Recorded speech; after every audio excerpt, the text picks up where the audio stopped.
El libro de Tom Horn y Chris Putnam, Exo-Vaticana, y la presentación Alien es muy interesante y contiene un capítulo muy revelador titulado La segunda venida de la semilla bestial, que trata sobre varias cepas de humanos que habitan en el planeta, y dice lo siguiente: terminamos la última entrada discutiendo el importante y fundamental tema escatológico en relación con que la Biblia entera es realmente la historia acerca de la antigua y la futura lucha entre la simiente de la mujer, Jesús, y la de la serpiente. La conexión entre el próximo choque entre estas semillas y la emergente exoteología católica sorprenderá a la mayoría, ya que involucra directamente a la llegada de los salvadores serpiente y el nacimiento de Apolo, también conocido como Osiris, de la simiente prometida de la profecía del Novus Ordo Seclorum, en el gran sello de los Estados Unidos. ¿Cómo podría el Vaticano estar asociado con la profecía pagana en el gran sello de los Estados Unidos? El rayo que golpeó la Basílica de San Pedro de inmediato luego de la renuncia del Papa Benedicto señala el camino. En primer lugar, comprenda el papel profundamente ocultista e importante que el obelisco de 330 toneladas de la Plaza de San Pedro en la Ciudad del Vaticano fue diseñada para jugar. No se trata de cualquier obelisco, sino de uno que fue cortado de un solo bloque de granito rojo durante la quinta dinastía de Egipto para presentarse como el falo de Osiris, es decir, Apolo, en el Templo del Sol en la antigua Heliópolis, significando la ciudad del sol o el asiento principal del culto solar a Atum-Ra, la ciudad de On en la Biblia, dedicada a Ra, Osiris, Isis. El obelisco fue trasladado de Heliópolis al Foro Julián de Alejandría por el emperador Augusto y después de allí, aproximadamente 37 años después de Cristo, por Calígula a Roma, hasta estar situado en la columna vertebral del circo. Allí, bajo Nerón, su exaltada presencia mantiene una contravigilia sobre un sinnúmero de brutales ejecuciones cristianas, incluyendo el martirio del apóstol Pedro, más de 1500 años después de que el Papa Sixto V ordenó a cientos de trabajadores bajo los célebres ingenieros y respectivamente arquitectos Giovanni y Domenico Fontana para mover el pilar fálico al centro de la plaza de San Pedro en Roma. Esto resultó ser una tarea de enormes proporciones que tomó más de 4 meses, 900 trabajadores, 140 caballos y 60 elevadores, aunque adorada en su ubicación actual desde entonces por un sinnúmero de admiradores. La proximidad del obelisco a la antigua basílica era antes resentida como una especie de provocación, casi como un desaire a la religión cristiana. Se había quedado allí como un ídolo falso, por así decirlo vanagloriosamente, por lo que se cree que es el centro del circo maldito donde los primeros cristianos y San Pedro fueron ejecutados. Sus lados, entonces como ahora, estaban grabados con dedicatorias a el peor de los despiadados paganos, Augusto y Tiberio. El hecho de que muchos católicos tradicionales, así como protestantes, percibieran esos ídolos de piedra de ser no solo objetos de adoración pagana, sino que la adoración de los demonios, fue lo que motivó al Papa Sixto para erigir el falo de Osiris en el corazón de la Plaza de San Pedro, ubicada en la Ciudad del Vaticano y bordeando la Basílica de San Pedro, donde un profético rayo lo golpeó 2 veces. Para los cristianos antiguos, la imagen de una cruz y el símbolo de Jesús sentado encima o emitiendo de la cabeza de la virilidad erecta de un dios demonio habría sido como mínimo una blasfemia muy grave. Pero Sixto no se contentó simplemente con restaurar y utilizar tales antiguas reliquias paganas, que se creía en esos días que albergaban realmente el espíritu pagano que representaban, sino que incluso destruyó artefactos cristianos en el proceso. Michael W. Cole, profesor asociado en el Departamento de Historia del Arte en la Universidad de Pensilvania, y la profesora Rebecca E. Zorak, profesora asociada de Historia del Arte en la Universidad de Chicago, plantean preguntas críticas acerca de esto en su libro académico El ídolo en la era del arte, cuando afirman lo siguiente: mientras que Gregory, para seguir a los cronistas, había ritualmente desmembrado las imágenes demoníacas de la ciudad, Sixto fija lo que estaba en mal estado, agrega partes faltantes y convierte a los ídolos en prominentes características urbanas. 2 de los 4 obeliscos tuvieron que ser reconstruidos a partir de objetos encontrados o excavados. El Papa estuvo incluso de acuerdo en destruir antigüedades cristianas en el proceso, como Jennifer Montagu ha señalado. El bronce para las estatuas de Pedro y Pablo provenían de las puertas medievales de Agnes, de la Escala Santa en el Lateramo y desde un copón en la de San Pedro. Sixto debió darse cuenta de que, especialmente en su trabajo de los 2 obeliscos rotos, no estaban simplemente reparando objetos estropeados, sino también restaurando un tipo. En su libro clásico El ídolo gótico, Michael Camille mostró literalmente docenas de imágenes medievales en el que la figura independiente encima de una columna divinizaba al ídolo pagano. La gran cantidad de ejemplos de Camille dejó claro que el dispositivo y lo que representaba habría sido inmediatamente reconocible para los espectadores medievales, y no hay razón para suponer que en la época de Sixto esto había dejado de ser cierto. El punto importante hecho por los profesores Cole y Zorak es que en ese tiempo Sixto estaba ocupado reintroduciendo a la plaza pública romana las imágenes restauradas y estatuas en las columnas, siendo la creencia mantenida de que estos ídolos albergaban a su deidad patrona, y además que si no se les trataba adecuadamente e incluso no eran puestas en servicio durante las constelaciones apropiadas relacionadas con su mito, podrían llamar malos presagios como un rayo. La mayoría de las personas, incluyendo tal vez incluso al mismo Papa Benedicto XVI, eran felizmente ignorantes de lo que representaba la antigua firma del doble golpe de rayo la semana pasada encima de la Basílica de San Pedro, sobre todo porque implica la inminente inauguración papal de Petrus Romanus. Por algunos adeptos de historia y de las órdenes secretas, la señal del cielo fue deliciosamente escenificada. El término inaugurar viene del latín inauguratio y se refiere a la ceremonia arcaica por la que los augures romanos, adivinos, aprobaban a un rey o gobernante u otra acción a través de presagios, como siendo sancionado por los dioses.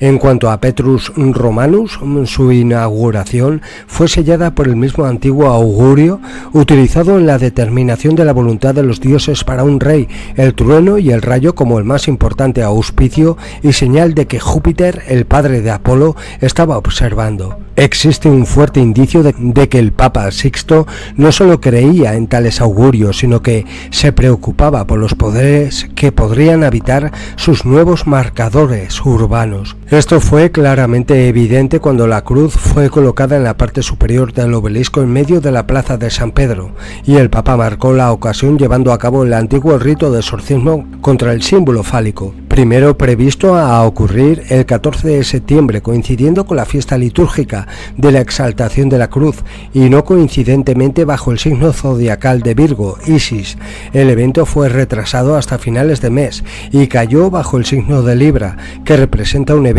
cenit en el año. En esa mañana se celebró una misa pontifical, justo antes de que la cruz fuese elevada desde un altar portátil hasta el vértice del eje de Baal, como también eran conocidas tales torres fálicas. Mientras el clero oraba y un coro cantaba salmos, el Papa Sixto paró frente al obelisco y extendiendo su mano hacia ella anunció lo siguiente: Exercízote, creaturu lapidis in nomine Dei. Te exorcizo, criatura de piedra, en el nombre de Dios. Sixto luego echó agua santificada en medio de la columna, entonces su lado derecho, después a la izquierda, después arriba y finalmente abajo en forma de cruz, seguido por un In nomine Patris et Filii et Spiritus Sancti, amén, en el nombre del Padre, del Hijo y del Espíritu Santo, amén. Después se santiguó 3 veces y observó cuando el símbolo de Cristo fue colocado encima del falo erecto de Osiris. Sin embargo, si lo que Sisto estableció en el corazón de la ciudad del Vaticano da una pausa a los lectores, muchos otros acontecimientos de la firma de Sisto, alineados a la ciudad sixtina con constelaciones sagradas de Osiris e Isis, que no estamos tomando el tiempo para discutir aquí, que los profesores Thorak y Cole, a la conclusión de que al final Sixto quiso permanecer en el favor de los dioses paganos. En Washington, D.C., cerca del extremo oeste del National Mall, el obelisco construido por los masones y dedicado al primer presidente de los Estados Unidos lleva al máximo la impresión originada por los Nephilim y la moderna industria del porno de que el tamaño sí importa. Esto no es una cruda declaración como los adeptos del ritual de la magia sexual saben, y se remonta a las mujeres antiguas que querían dar a luz a los hijos de los dioses y que juzgaban el tamaño del órgano masculino como indicativo de la genética gigante o semilla divina necesaria para tal prole. Mientras que tales símbolos fálicos han sido y siguen siendo encontrados en las culturas de todo el planeta, en el antiguo Egipto la devoción a este tipo de divinidad obscena comenzó con Amon-Min y alcanzó su crescendo en los obeliscos de Osiris. A lo largo de Grecia y Roma, el dios Príapo, hijo de Afrodita, fue invocado como un símbolo de tal fertilidad divina, y más tarde fue directamente vinculado a la pornografía reflejada en los sentimientos más modernos sobre el tamaño. Esto es importante, ya que además de que el monumento a Washington estaba intencionalmente construido para ser el obelisco más alto de su tipo en el mundo en 666, algunos dicen 6,660 pulgadas de alto, y 666 pulgadas de ancho a cada lado de la base, uno de los conceptos originales para el monumento a Washington incluye a Apolo, la versión griega de Osiris, triunfante regresando en su carro celestial, y otro que ilustra una torre como la de Babel por su cabeza. Cualquiera de estos diseños habría sido igualmente apropiado para el coronamiento piramidal de 33 hasta 100 libras que ahora muestra, ya que los tres conceptos acarrean el sentido necesario para lograr lo que el fallecido investigador David Flynn describe como el mismo conocimiento secreto guardado por las escuelas de misterios desde la época de los Pelasgos, que despliegan una moderna adoración a Isis Osiris. Es decir, la semilla descargada desde una torre de Babel en forma cabezal mágicamente emitiría lo mismo que procedería de la existente piedra angular egipcia, el hijo de Apolo, Osiris, Nimrod, las mentes más grandes de la masonería, cuyas creencias marcaron la pauta para el diseño de la ciudad capital, su gran sello, su cúpula y su obelisco, entendieron y escribieron acerca de esta intención. Albert Pike lo describió como Isis y Osiris, los principios activos y pasivos del universo, comúnmente simbolizados por las partes generativas del hombre y de la mujer, y el escrito masón Albert Mackey describe no solo el obelisco, sino que agregó la importancia del círculo alrededor de su base, diciendo: el falo era una imitación del órgano reproductor masculino, era representado por una columna, obelisco, que estaba rodeado por un círculo en la base. En Egipto, donde las parodias y rituales para elevar a Osiris a la vida a través de estos constructos mágicos fuera perfeccionada, sirviendo al faraón como la extensión de ajuste para que el dios renacido tomara residencia, ya que el acto sexual fue ritualizado en el templo de Amon-Ra, el ojo que todo lo ve de Horus, Osiris, Apolo, encima de la inacabada pirámide en el gran sello prevé la culminación de este evento, es decir, el retorno real de Osiris para los Estados Unidos. Este antiguo ocultismo es preocupante cuando se armoniza con los dos lemas del gran sello, Anuit Coeptis y Novus Ordo Seclorum, tomada de los textos antiguos relacionados con el dios Apolo. El lema Anuit Coeptis es de la Eneida de Virgilio, en la que Ascanio, el hijo de Eneas de la conquistada Troya, ora al padre de Apolo, Zeus, Júpiter, cuyos truenos y relámpagos marcaron la plaza del Vaticano a la renuncia del Papa Benedicto XVI. Charles Thomson, diseñador de la versión final del Gran Sello, condensa la línea 625 del libro noveno de la Eneida de Virgilio, que dice lo siguiente: Júpiter omnipotens audacibus annue cauptis. Todopoderoso Júpiter favorece las hazañas, a annuit coeptis, él aprueba nuestras hazañas. Fue Thomson ordenado a hacer esto para ocultar la verdadera identidad del Gran Sello, el mítico dios padre Júpiter que da la vida a Apolo. La segunda y más irrefutable autentificación que los símbolos y lemas del Gran Sello son de hecho una profecía oculta sobre el regreso de Apolo es Novus Ordo Seclorum, un nuevo orden de las eras, adaptada por Charles Thomson en 1782 en el diseño del Gran Sello.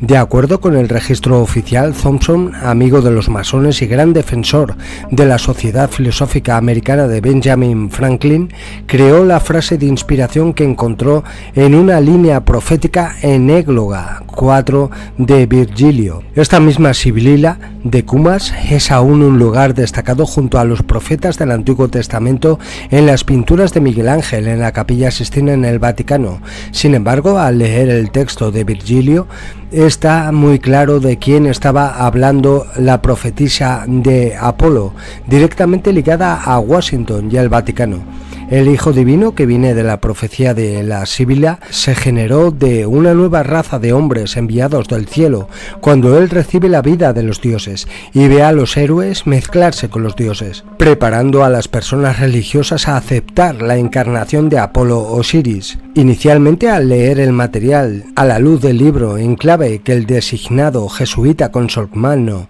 señaló a Tom Horn, un caso de conciencia, uno se siente tentado de descifrar por qué una novela escrita en 1958 tocó furtivamente en o siguió por una advertencia o burlándose del espíritu de la predicción, de cómo algunas de las entonces tranquilos astrónomos y teólogos jesuitas de Roma podrían más tarde convertirse en los que argumentan a favor de lo que podría convertirse en el engaño de los últimos tiempos, implicando la fertilidad de Satanás como un salvador serpiente alienígena de la profetizada semilla Apolo Osiris anticristo del maligno. Tras una posterior reflexión, sin embargo, esto no es tan sorprendente. Fueron después de todo los teólogos católicos romanos los que dieron la especulación más animada de la existencia y naturaleza de los alienígenas 4 años después de que el libro de Bliss fue impreso, cuando el secretario ejecutivo de la American Rocket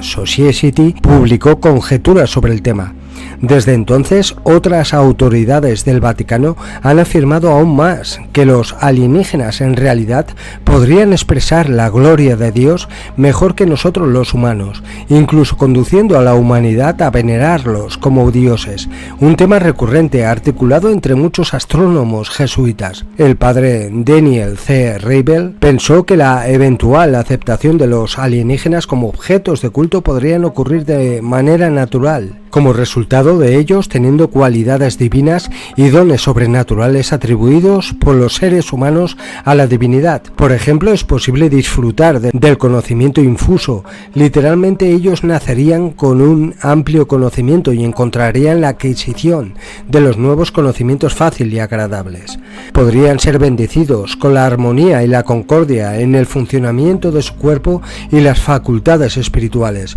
Podrían ser liberados de la disolución final a la muerte, pasando a su recompensa al final de su tiempo de prueba tan tranquilamente como el sol se hunde por debajo del horizonte al final del día. Ellos podrían tener todos estos dones sobrenaturales, o solo algunos de ellos en cualquiera de las diversas combinaciones, que están limitadas solo por la omnipotencia y providencia de Dios. El padre Domenico Grasso no solo pensaba que estos seres estarían muy por delante de nosotros en la ciencia y otros campos relacionados, pero que su versión de la salvación puede estar basada en un Salvador que no sea Jesús, incluso un miembro mesiánico de su propia raza. Estos seres más cerca de Dios que del hombre, tal vez no caídos, poseerían una teología superior que podría ampliar significativamente la comprensión terrestre de la redención y el conocimiento de Dios, algo que los teólogos actuales del Vaticano, como acuerda el profesor de Teología Fundamental en la Pontificia Universidad de la Santa Cruz en Roma, conectado con el Opus Dei, Giuseppe Tancelaniti, otro estudioso de la Iglesia, el padre Thomas F. O'Meara, un teólogo de la Universidad de Notre Dame, imaginó a estos seres divinos repartidos por el universo y dijo lo siguiente: en incontables planetas llamados a una relación especial con Dios, y que es un error pensar que nuestra comprensión de la alianza, el reino de Dios, la redención, vida compartida, agota los modos por los cuales el poder divino comparte algo de su vida infinita. Tales líderes católicos creen que estos alienígenas espiritualmente superiores pueden incluso haber sido creados por Dios con la futura redención de la humanidad en mente, seres que conocen su lugar en el esquema eterno de las cosas para evangelizar a los seres humanos cuando sea el momento adecuado.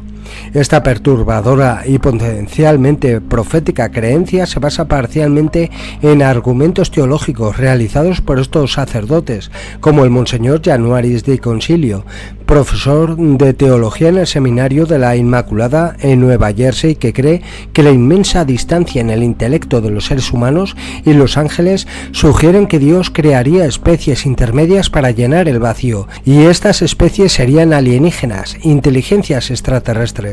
El Monseñor Corrado Balducci, quien durante su vida fue el portavoz oficial de la Iglesia Católica Romana con respecto a la realidad de los alienígenas, estuvo de acuerdo con De Concilio diciendo lo siguiente: es perfectamente verosímil que en la enorme distancia entre los ángeles y los seres humanos alguna etapa intermedia podría ser encontrada, esto es, seres con un cuerpo como el nuestro, pero espiritualmente más elevados. Al imaginar cómo podría finalmente ser resuelta esta cuestión,